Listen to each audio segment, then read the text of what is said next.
Cantares 1. Faltou alguém encontrar? Não? Então vamos lá. Vamos ler o versículo 6. Presta muita atenção, se tiver uma caneta, você já sublinha conosco o 6.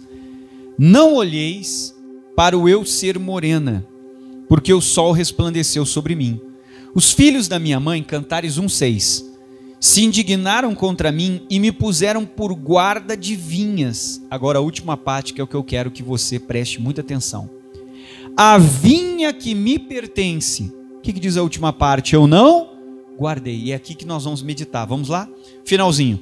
A vinha que me pertence eu não guardei. Hoje eu quero falar contigo sobre isso, sobre guardar a nossa vinha. Você começa a prestar atenção nesse início do livro de Cantares.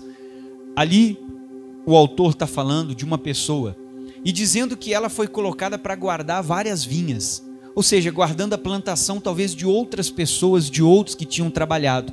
A vinha é a plantação. Para você plantar e poder colher, você leva tempo, você tem que plantar, tem que adubar, tem que regar, tem que cercar. Às vezes quando a planta é pequena a gente cerca ela, quando ela cresce dá para tirar o cercado, nada mais derruba. Então você vê o tempo todo que você leva. Só que diz que ela era guardadora de vinhas, ela cuidava da vinha das outras pessoas. Mas o final do texto fala algo importante, leia o final. Só que a vinha que me pertence, o que diz o final? A vinha que me pertence eu não guardei. Esse é o cuidado que eu quero que a gente observe. Hoje eu quero falar sobre isso, guardar a nossa vinha. Aí ela traz o último detalhe. A vinha que pertencia a ela, ela não guardou.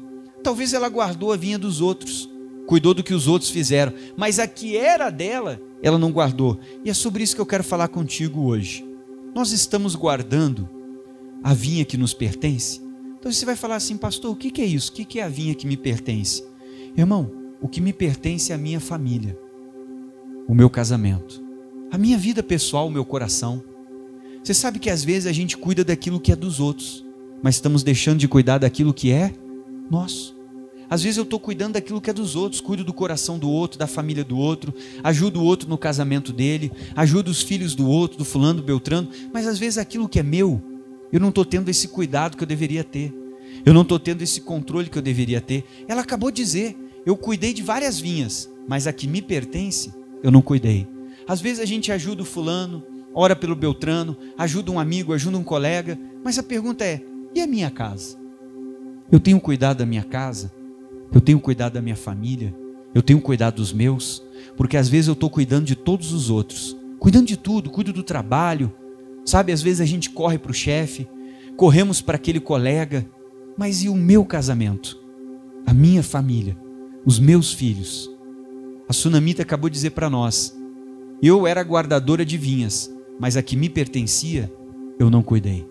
Às vezes a gente tem ajudado outras pessoas a encontrarem o caminho, outras pessoas a andarem com Deus, mas é quem mora debaixo do nosso telhado.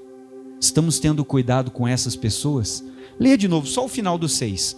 Os filhos da minha mãe se indignaram contra mim e me puseram por guarda de vinhas. Só que a vinha que me pertence, o que ela disse? Não guardei. Às vezes a gente dá um conselho do casamento para o colega, mas e o nosso casamento? Às vezes a gente dá um conselho sobre filhos para o fulano, mas e os nossos? Às vezes a gente está vendo a nossa casa, a nossa família, como ela disse, se perder. Não estamos guardando.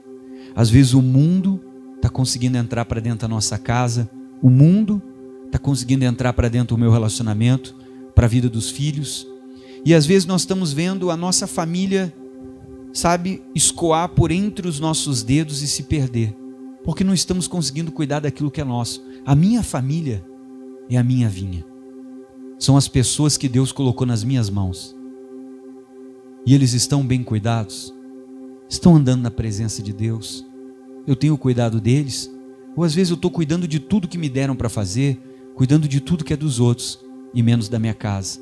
Você sabe que o primeiro cuidado que nós temos que ter com a nossa casa é o cuidado espiritual. Isso é muito importante, orar pela família, mas só orar não basta. A Bíblia diz que nós temos que orar, e além de orar temos que fazer o quê? Vigiar. Às vezes a gente ora pela família, ora pela casa, abençoa a vida deles, mas e o vigiar? O vigiar é boas obras, o vigiar é bom comportamento. E a outra vinha que não é apenas a minha casa, a pessoal, que é o meu coração.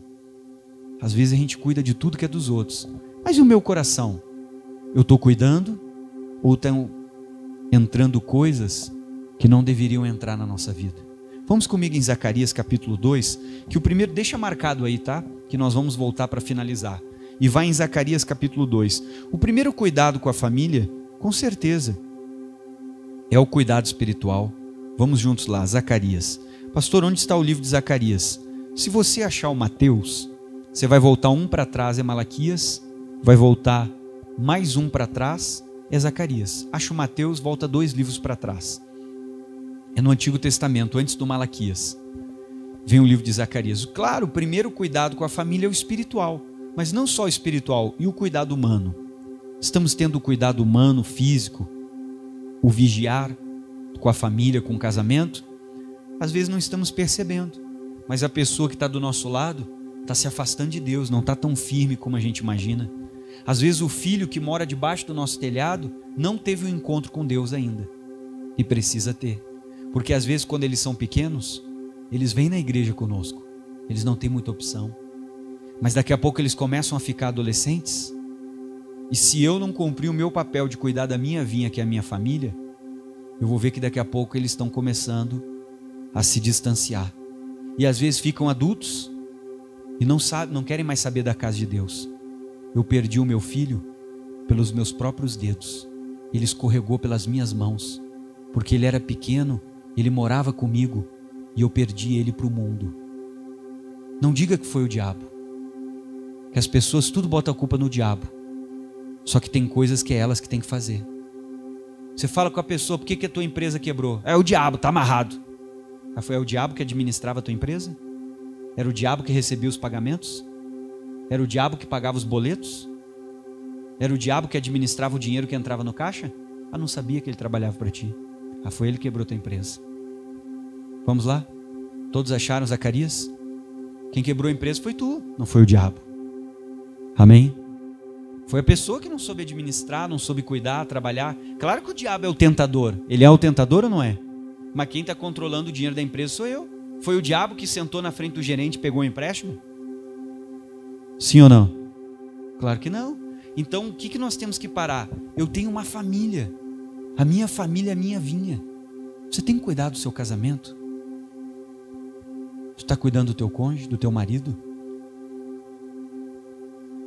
Às vezes ele está escorrendo pelos teus dedos. Pô, pastor, aconteceu tal coisa no meu casamento, mas eu cuidei. É o diabo maldito. Mas eu vigiei. A sunamita disse, ela cuidou da vinha dos outros, mas a que pertencia a ela, o que ela disse? Eu não cuidei. Vamos cuidar da nossa. Vamos lá. Zacarias capítulo 2. Quem achou, diga glória a Deus. Qual é o primeiro cuidado que eu tenho que ter com a minha família? Claro que é o espiritual, que é a oração. Zacarias vai falar aqui no 5. Zacarias capítulo 2, versículo 5. O que diz o 5? Todo mundo. E eu, diz o Senhor. O que a Bíblia diz? Serei para ela, ou seja, para o povo de Deus, para Israel, Jerusalém. Como é que eu serei? Um muro de fogo, aonde, pessoal? Em redor. Irmão, eu preciso ser assim para minha família. Eu tenho que ser aquele crente de oração, de intercessão, aquele que vou estar orando pelo meu marido, vou estar orando pela minha esposa, vou estar orando pelos meus filhos, vou estar orando pelo meu neto. Às vezes você é vovó. Quem é vovó aqui? Levanta a mão. Quantas vezes o neto passa uma tarde com a gente, um turno? Porque às vezes os filhos trabalham, os avós, às vezes está aposentado, pode ajudar a cuidar. É a sua vinha, é a alma que Deus colocou nas suas mãos. Você tem uma oportunidade de plantar uma semente e levar esse neto a Jesus. Deus botou nas suas mãos. Amém. Temos que fazer a nossa parte, cuidar dessa alma. Quem que Deus colocou nas nossas mãos? Quem está debaixo do meu telhado? É a minha família, eu tenho que cuidar. Olha o que diz aqui, ó. E eu, diz o Senhor, serei para ela, ou seja, para Jerusalém, um muro de fogo aonde? Em redor. Estamos tirando esse tempo para ser esse muro de fogo. Estamos ao redor da nossa família, orando, clamando, intercedendo. Pastor, mas eles moram longe.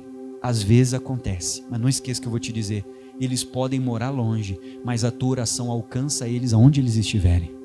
Tu pode não ir lá fisicamente, tu pode fisicamente não conseguir fazer uma visita, não conseguir passar um fim de semana, não conseguir toda hora estar perto da tua família, mas a tua oração vai aonde você não consegue ir. Eu preciso ser esse muro de fogo. A primeira proteção que eu tenho que fazer é espiritual, é através da oração. A primeira proteção é a minha intercessão, é estar lá diante de Deus. Deus, livra o meu marido, livra a minha esposa. Oh, Deus, guarda, protege, anda no caminho. Pô, estou sentindo que o meu marido não está orando, pastor, está muito cansado, trabalhando demais. Deus, desperta ele para orar. Estou sentindo que a minha esposa não está orando. Jesus, desperta ela para orar. Ela era uma mulher de oração, pastor, ela não ora mais. Estou vendo ela desanimada. Esses dias estava murmurando, olha, já não está mais no espírito. Então eu tenho que ser esse muro. Eu estou lá ao redor, o inimigo não vai entrar, eu vou orar, vou levantar essa pessoa, vou ajudar ela. O primeiro ponto é a oração. Agora o segundo ponto são atitudes. Agora diz o segundo ponto, o que Deus diz? E eu mesmo serei, o que Deus está falando? No meio de quem? Dela. Quem nós somos no meio da nossa casa? O que Ele vai ser? A sua glória. Irmão, no meio da nossa casa, estamos sendo a glória de Deus? Estamos tendo um bom comportamento? O comportamento correto de marido, o comportamento correto de esposa, o comportamento correto de pai, o comportamento correto de filho. Deus está dizendo que Ele seria a glória. Então, claro, primeiro cuidado com a minha família é a oração. Isso é muito importante, ninguém dispensa, ninguém está falando mal. É importante orar. Agora o segundo, o meu comportamento. A minha atitude dentro da minha casa, o meu comportamento é a minha atitude dentro do meu lar. Eu tenho que ter o comportamento correto para salvar minha casa, salvar minha família. Vamos ver qual é o comportamento do marido, da esposa, do filho? Efésios capítulo 5, vamos lá. Eu vou te mostrar e depois vamos falando de outros pontos aqui na Bíblia. Efésios capítulo 5. Então precisamos cuidar da nossa vinha. Quem é a minha vinha? A minha família. Você acabou de ler o texto que ela disse assim: eu cuidei de muitas vinhas, mas a que me pertencia, eu não cuidei. Temos que cuidar, cuida daquilo que te pertence. Os filhos não são nossos. A Bíblia diz que eles são herança do Senhor. Eles vão viver na nossa casa durante um tempo. Enquanto eles são pequenos, eles vão ficar adolescentes. O começo da fase adulta, 18, 20 e poucos, às vezes ainda mora com o pai. Mas vai chegar um ponto que eles vão casar e vão embora. E vão fazer a vida deles. E o que eu plantei nesse coração? Enquanto morou debaixo do meu telhado, servia a Deus. Eu fiz o meu filho e a minha filha ter um encontro com Deus. Porque se eles tiverem um encontro, mesmo que eles cresçam, eles nunca vão se desviar. Se eles estão se desviando é porque eles não tiveram o quê? O encontro, que eles precisavam ter um encontro. Vamos lá? E você precisa ser essa referência, que ainda que eles cresçam, o dia que eles precisarem de ajuda, eles vão procurar você. Você é o homem referência do seu filho. Ele vai tomar uma decisão, ele conversa com o pai dele. A mãe referência, a filha tem que tomar uma decisão, ela conversa com a mãe. Porque se essa referência plantou essa amizade com a sua família, isso é importante. Vamos lá, Efésios capítulo 5, qual é o papel de cada um dentro de casa? Então, nós temos que ser um muro de fogo da oração, com certeza. Quem é de oração aqui, diga glória a Deus. Temos que ser esses crentes de oração, orar pela casa, orar pela família, orar por eles, isso aí com certeza. Olha, é muito importante, a gente não nega a importância de orar pela nossa casa, pela nossa família. Isso é fundamental, pessoal. Agora, além de orar, a gente precisa ter obras. Vamos lá? Efésios capítulo número 5. Quem achou, diga glória a Deus. Vamos começar falando da posição das mulheres dentro do lar.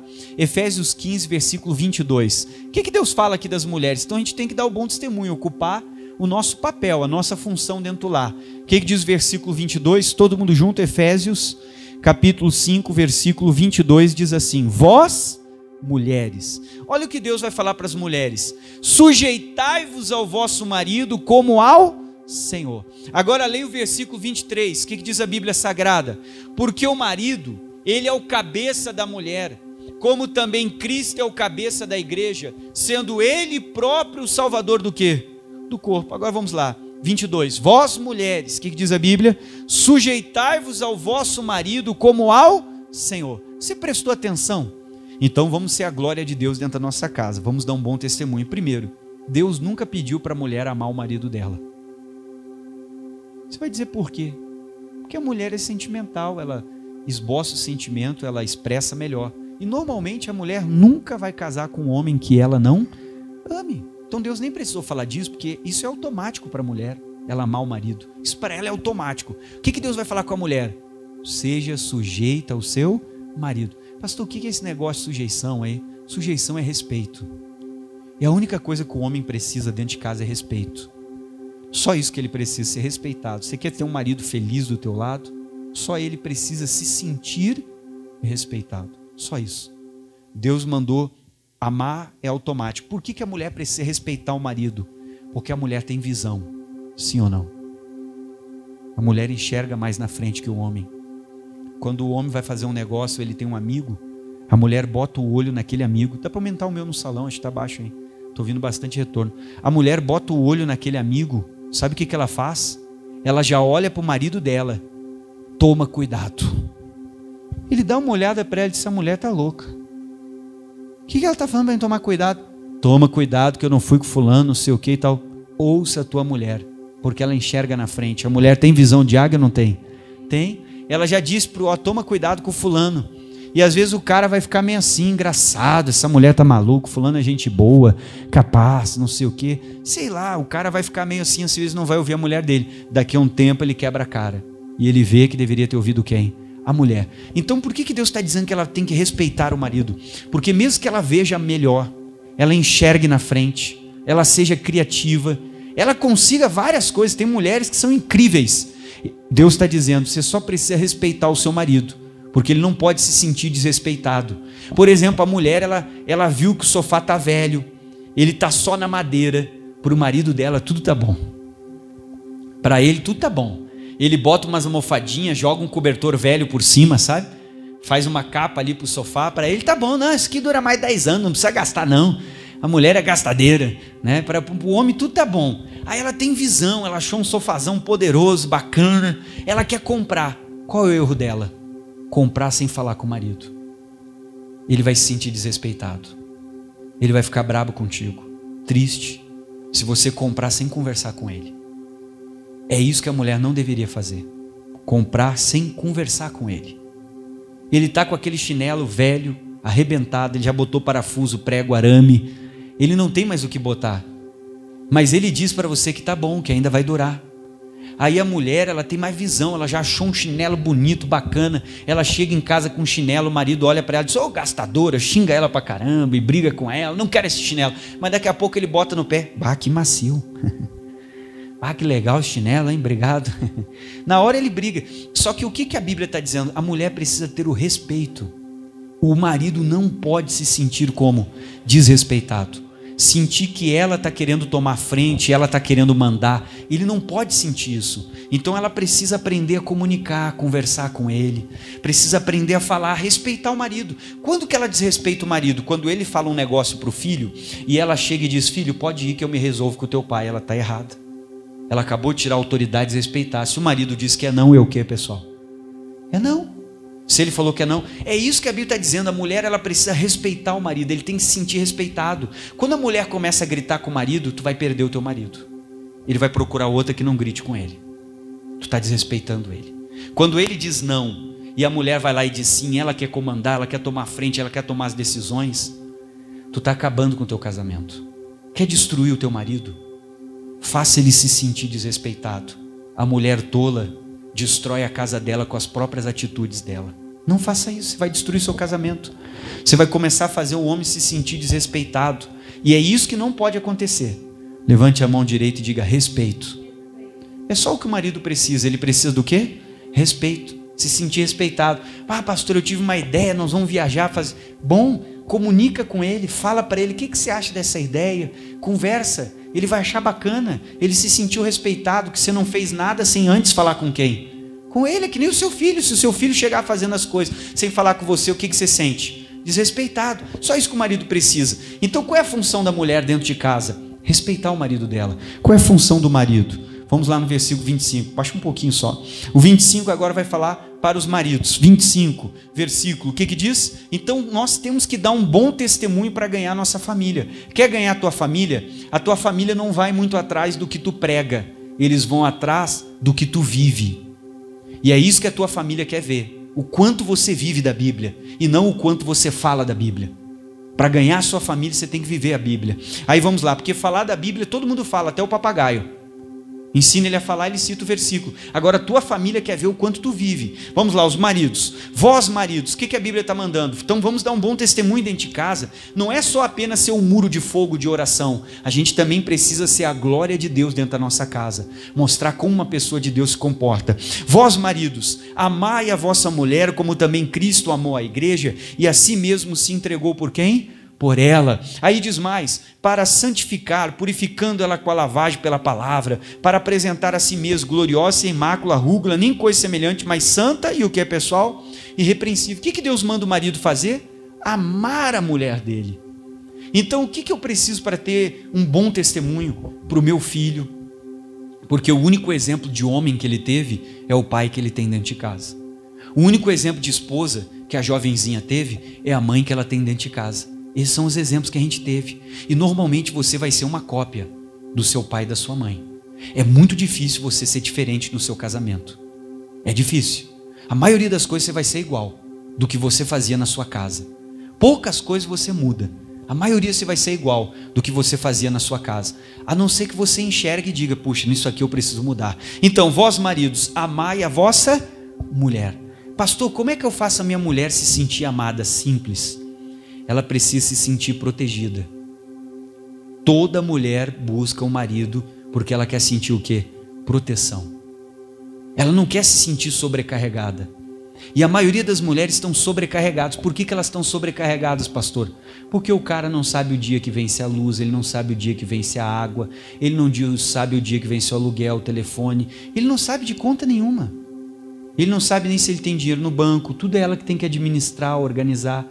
Ela se sente sobrecarregada, pesado esse fardo, porque ela tem que cuidar de tudo, cuidar do dinheiro, cuidar disso, cuidar. E se ela cometer um erro, ele ainda chama ela de gastadora e bota toda a culpa nela e diz que a casa está assim sem dinheiro, que a culpa é da mulher. Se ela cometer um deslize, ele ainda xinga ela. Ela se sente sobrecarregada, ela não se sente amada porque ela não está protegida. É ela que tem que botar o peito para frente, dar a cara a bater, pagar a conta, enfrentar, ligar para conseguir o desconto, ir atrás disso, correr atrás do boleto. E essa deveria ser a função de quem? Do homem, não da esposa. Deveria ser a função dele. O cara só senta na mesa e ele pensa que o armário é uma máquina de fazer comida.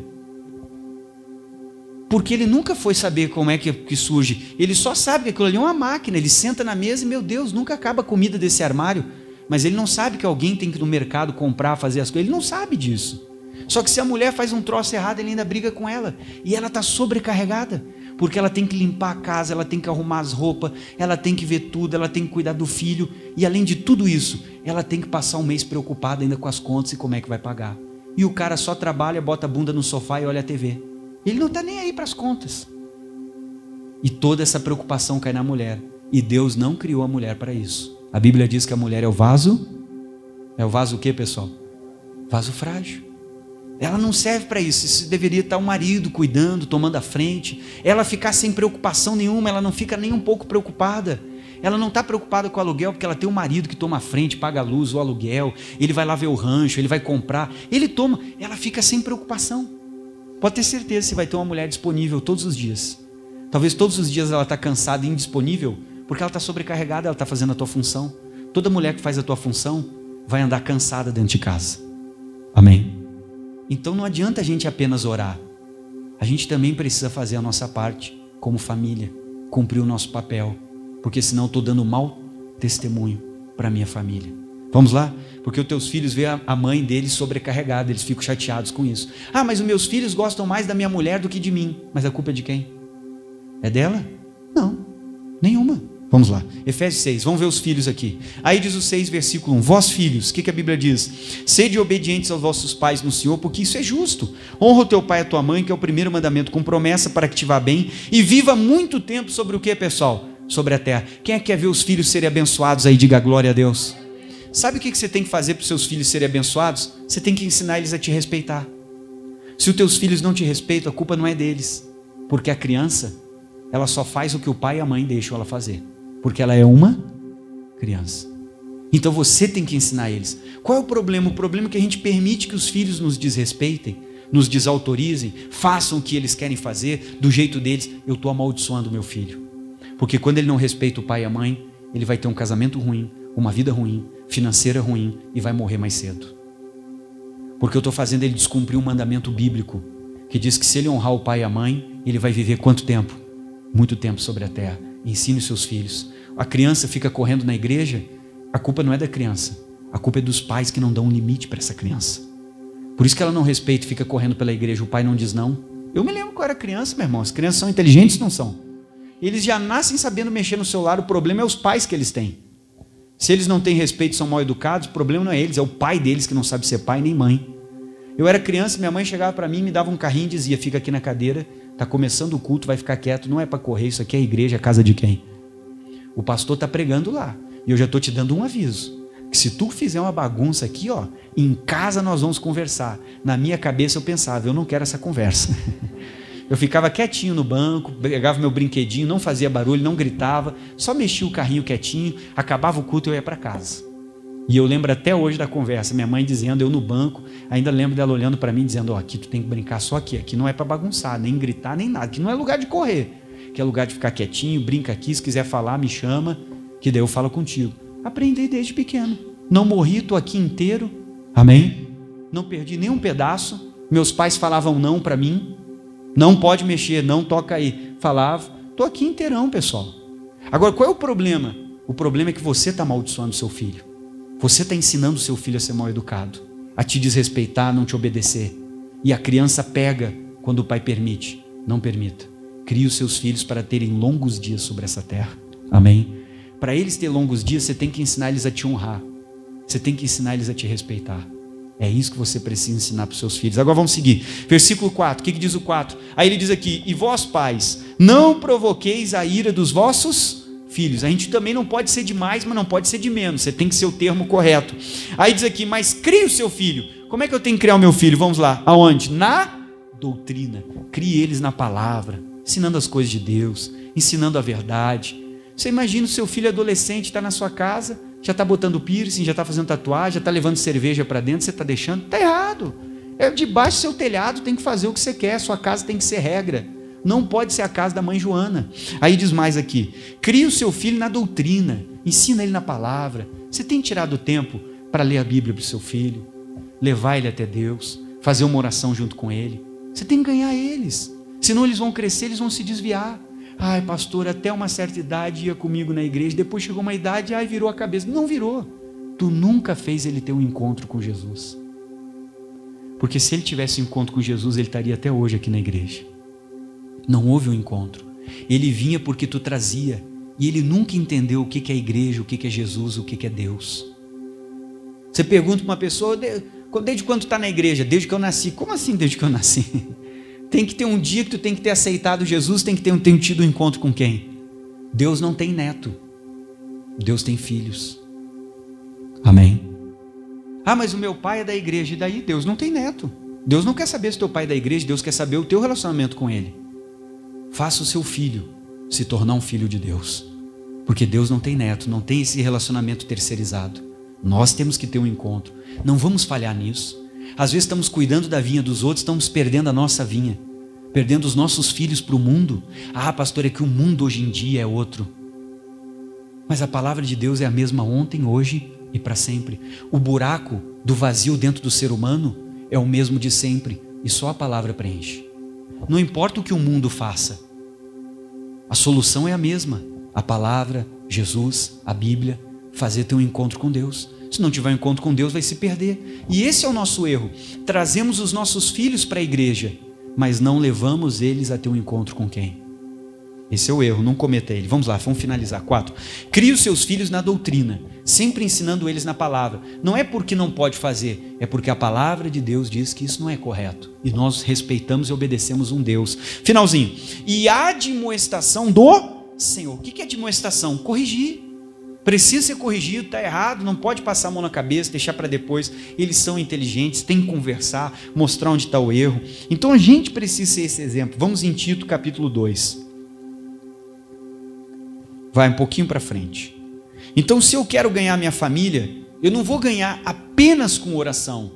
Eu vou ganhar com o meu comportamento dentro de casa, cumprindo o meu papel de homem, de marido, a esposa cumprindo o papel dela de esposa, o filho cumprindo o papel dele de filho diante dos pais. dar um bom testemunho para os seus pais, você vai trazer eles para a igreja. Você vai trazer, pastor, é só eu que venho na igreja. Deus te trouxe. Agora você vai trazer a sua família, a vinha que Ele te deu. Cuide deles. Você der um bom testemunho, você vai ganhar eles para Jesus. Vamos lá, Tito capítulo 2. Às vezes a pessoa chega, eu quero pregar na África. Ah, é? Tu já ganhou a tua família para Jesus? Não. Então não tem África para ti enquanto tu não ganhar a tua casa.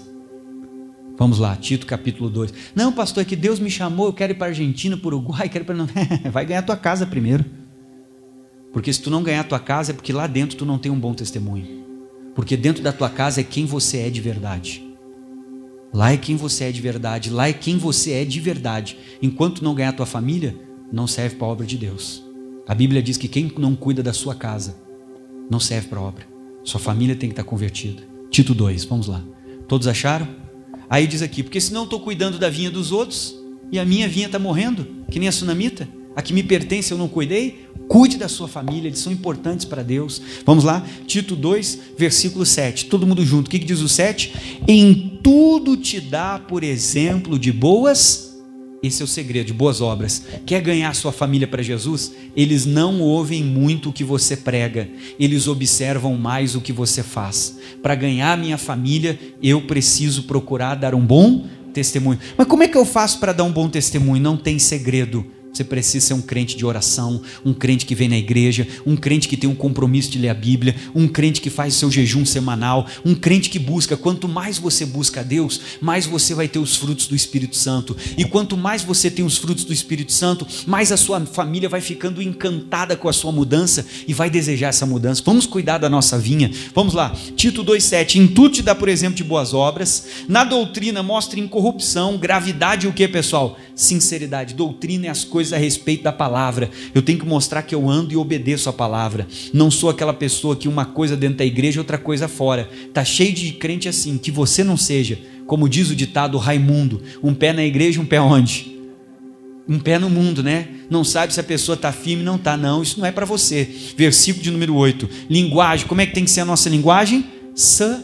Linguagem sã, irrepreensível, para que o adversário se envergonhe, não tendo nenhum mal que dizer de quem? De nós.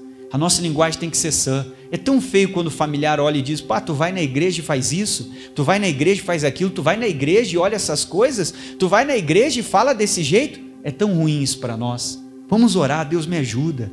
Eu quero dar um bom exemplo para a minha família, eu tenho que cuidar da minha vinha. Às vezes a gente está olhando para a família dos outros e a nossa família está se perdendo. A Bíblia diz, é eu e a minha casa. Temos que ganhar nossa casa para Jesus, não podemos perder Ele. Olha o que Deus esperava do Abraão e é o que Ele espera de nós. Gênesis 18.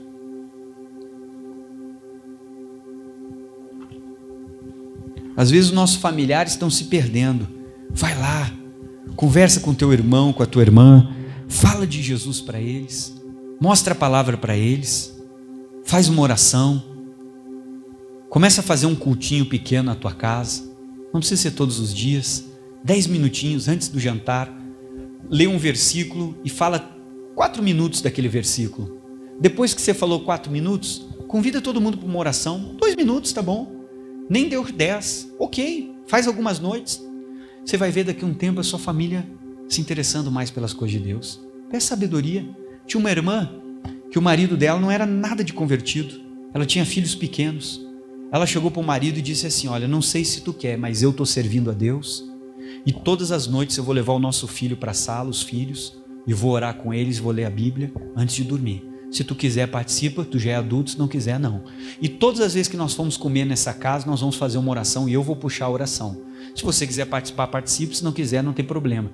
Ela orava nas refeições, o homem ficava com os olhos abertos, nem dava bola para ela, nem bola. Ela ia lá com os filhos, ele não vinha. E foi passando o tempo, sabe? Passou um mês, de tanto que ela orava, ela notou. 1 mês, 2 depois, começou a oração, ele já fechava os olhos, baixava a cabeça. Já começou a respeitar. Ela viu que passou mais uns meses, ela estava lá com os filhos, ele não ia para a sala, mas ele ficava na cozinha, assim, perto da porta, ouvindo que ela estava pregando para os filhos. Não participava. Tem gente que é meio durão, né? Às vezes não quer dar o braço a torcer. E ela começou a passar o tempo, chegou um dia que ele estava lá na sala com ela. Hoje eu vou participar. Amém. E aquele homem teve um encontro com Jesus porque ela teve uma iniciativa. Vamos lá, Gênesis 18. Olha o que Deus esperava do Abraão e o que Deus está esperando de mim e de você. Versículo 17. E disse o Senhor: ocultarei ao Abraão o que eu faço, visto que Abraão vai ser uma grande e poderosa nação, e nele serão benditas todas as nações da terra, porque eu tenho conhecido Abraão. Já imaginou Deus falar isso de você? Que ele te conhece e confia em ti? Olha o que ele disse: o Abraão, ele há de ordenar aos seus filhos e a sua casa depois dele. Olha o que Deus confiava no Abraão. Para quê? Para que guardem o caminho do Senhor. O que Deus está dizendo? Eu confio no Abraão. O Abraão vai levar os filhos dele, os netos dele, vai levar a casa dele a andar no caminho de quem? De Deus. Deus confiava no Abraão, dizendo: eu sei que o Abraão vai fazer o filho dele ser um homem de Deus, vai fazer o neto dele ser o que, pessoal? Um homem de Deus, vai fazer a família dele andar com Deus. Olha o que Deus está dizendo do Abraão, 19: porque eu tenho conhecido, e ele há de ordenar os seus filhos e a sua casa depois dele, para que guardem o caminho do Senhor, para agirem com justiça e juízo, para que o Senhor faça vir sobre Abraão o que acerca dele tem falado. Quem foi o filho do Abraão? O Isaque. Foi um homem de Deus? Não foi? Foi. A mulher dele não podia engravidar. A Bíblia diz que durante anos ele clamou a Deus pela mulher até que ela engravidou. O Abraão levou os filhos e a família dele a andarem e terem um compromisso com quem? Com Deus. Deus está esperando isso de mim e de você. Vamos levar a nossa família a andar com Deus, a ter um compromisso com Deus. Seu cônjuge não está andando com Deus? Peça sabedoria. Me mostra o caminho do coração do meu cônjuge, porque eu quero ganhá-lo para Jesus. Me mostra o caminho do coração do meu filho, da minha filha. Pastor, mas é rebelde, perdido. Não tem perdido que Deus não possa fazer uma obra, a não ser que você desista. Porque se você decidir lutar, Deus pode entrar naquele coração e transformar. Você está cuidando da sua vinha? A família que Deus te deu, o casamento que Deus te deu, o cônjuge que Deus te deu, essa vida é sua. Deus está esperando que você leve eles a andar na presença de Deus. Um dia Deus vai nos cobrar isso. Vamos lá, volta para Cantares, aonde começamos no capítulo 1. Cantares capítulo 1. Cuide da sua família, cumpra o seu papel dentro de casa. Pastor, eu não estou conseguindo ser o marido que eu deveria. Fala com Jesus que Ele vai te ajudar. A Bíblia diz: se alguém tem falta de sabedoria, peça para quem? Para Deus. Pastor, o meu marido não é o homem bíblico. Ora por ele, ele precisa da tua oração. Não é para te desistir, é para te orar. Amém? É isso que vai fazer a sua família mudar. Ô pastor, eu sinto que a minha esposa não é aquela esposa que ela deveria ser. Ou você como esposa: pastor, não estou. Ora a Deus, Deus vai te ajudar. Se você pedir ajuda, Deus está disposto a socorrer você. Pastor, o meu filho, a minha filha, estou sentindo, eu estou perdendo eles estão se perdendo, estão longe de mim, não conto mais nada, estão com umas amizades ruins. Começa a orar. Não só orar, se aproxima. Faz uma amizade com o seu filho, com a sua filha. Qual o dia que você saiu sozinho com o seu filho e disse: hoje o dia é meu e teu? Principalmente quando eles estão crescendo, já entendem as coisas, já estão na escola. Qual o dia que você saiu sozinho e disse: hoje nós vamos comer um sorvete juntos, e nós vamos na praça e você empurrou ele no balanço? Crie memórias, faça amizade. Qual o dia que você pegou um quebra-cabeça e disse: olha, eu comprei para ti, vamos montar juntos? Que você pegou um dominó e disse: eu vou te ensinar e nós vamos jogar juntos. Dominó. Pastor, meu negócio só quer celular. Ele só quer celular porque ele não tem alguém que ensine ele a fazer outra coisa, dá tempo para ele. Os pais hoje jogam o celular nos filhos, porque o filho para você às vezes é um fardo, e você quer que o seu filho te ocupe com alguma coisa para você ficar livre. Por que você teve filho então? Era melhor não ter tido. Se é para jogar um celular no seu filho, um tablet, um videogame, para eles se ocuparem e você ficar livre, então não tem. Crie memórias. O que o seu filho vai lembrar de você? O meu pai era o meu amigão, a gente jogava. Pai, ele me ensinou a montar o meu primeiro quebra-cabeça. Pai, eu ia com ele jogar futebol na praça, ele me treinava, dizia: chuta aqui, faz lá. Às vezes tu era um zero esquerdo no futebol, mas o teu filho pensava que tu era um grande técnico, amém? Porque tu deu umas dicas boas para ele. Ele olha lá, ele guardou isso no coração, meu irmão. Pastor, quando eu cresci, nem sabe, meu pai, ele me enterrou na areia, a gente ficou brincando. Quais memórias você está? Quando esse rapaz crescer, ele via que o pai era o sábio, o pai administrava o dinheiro, era uma bênção, a mãe elogiava. Quando ele crescer, ele vai tomar decisões, ele vai chegar para o pai dele: pai, o que você acha dessa decisão que eu vou tomar na vida? Estou pensando em casar, você acha que essa pessoa é a pessoa certa para mim?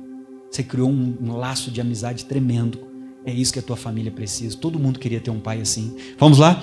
Cantares capítulo 1. Um pai que abraça, não que briga. Ô seu burro, tirou nota ruim, não presta, eu vou te tirar da escola, estou gastando dinheiro. Não, dá um abraço no teu filho e diga: filho, o teu fracasso é o meu. Eu errei. Eu deveria ter sentado contigo todos os dias, ter tirado um tempo para a gente estudar junto. E nós vamos dar a volta por cima e tu vai passar, porque eu sou o teu pai e eu não vou deixar você rodar. Amém? Eu vou te ajudar a vencer. Puxa vida, o dia que ele tiver um problema, o primeiro a procurar é você. Sabe por quê? Porque quando ele tem problema em ti, ele encontra ajuda, ele não encontra alguém que martela e enterra ele mais para baixo. Porque ele já sabe que está errado. Irmão, a gente tem que ganhar nossa família. Não é só com oração. É com o teu exemplo e o teu bom testemunho. Sabe por que é mais fácil ganhar os da rua do que ganhar os de dentro de casa? Porque os de dentro de casa sabem quem você realmente é. Cantares 1, versículo 6. Vamos lá. Porque com os da rua às vezes a gente é bom, mas com os de casa às vezes a gente é ruim. Cantares 1,6. Não olhe para eu ser morena, porque o sol resplandeceu sobre mim, e os filhos da minha mãe se indignaram contra mim e me puseram por guarda de vinhas. Agora olha o mais importante que ela vai falar ao final. Leia para a gente terminar aqui e fazer uma oração. A vinha que me pertence. O que diz a Bíblia? Irmão, a vinha que te pertence, a tua família é o mais importante que você tem que guardar. É o mais importante que tu tem que cuidar da tua esposa. Ah, pastor, minha esposa não presta. Quando tu casou, ela prestava. E talvez tudo que ela se tornou, a maior culpa é tua. Porque tu não cuidou dela como tu tinha que cuidar. Amém? Talvez é porque tu não cuidou como tu tinha que cuidar. Por isso que ela está assim. Porque está faltando cuidado, atenção, se sentir amada. Porque antes, essa mulher era incrível. Claro, para conquistar, né? Por que tu não faz todos os dias que tu fez para conquistar? Ela vai voltar a ser quem ela era. Às vezes o tanque dela está vazio, emocional. Ela está lá na rapa. E quando está na rapa, ela tem que tomar remédio, ela fica cheia de problema. E você tem o poder de mudar isso. O poder de mudar a nossa casa está em nós. Jesus diz: tudo que tu quer que os homens te façam, faça você primeiro. Todo o poder de mudar a nossa família, nosso casamento, mudar os nossos filhos está onde? Dentro de nós. Se tem alguém que te ama e que vai te perdoar, é a tua família. Tu pode errar o quanto tu quiser. Se tu chegar para a tua família e dizer: me perdoa, eles estão sempre prontos para te perdoar. Amém? Tem alguém que nos ama mais que a nossa família? Tirando Deus? Não tem, meu querido. Cuide da sua vinha. Cuida do teu casamento, cuida dos teus filhos, cuida da sua família. Às vezes a gente cuida do trabalho. Sabe o que o teu trabalho vai fazer contigo quando ele não precisar mais de ti? Vai te dar um chute na bunda e vai botar outro no teu lugar. Tua família nunca vai fazer isso. Cuide deles, porque às vezes tu está negando a tua família por causa do teu trabalho. Negue o teu trabalho por causa da tua família. Vamos ficar de pé. Olá, tudo bom? Você acabou de assistir um dos vídeos do meu canal. Muito obrigado por ter você acompanhando aí o nosso canal. Peço para você deixar o like nesse vídeo, compartilhar, se for possível, na sua rede social, com o seu grupo de WhatsApp, para que mais pessoas sejam alcançadas e o canal possa ser divulgado. Prazer ter você. E olha, continue orando por nós, para que Deus possa nos dar mais mensagens para abençoar a sua vida. Um abraço.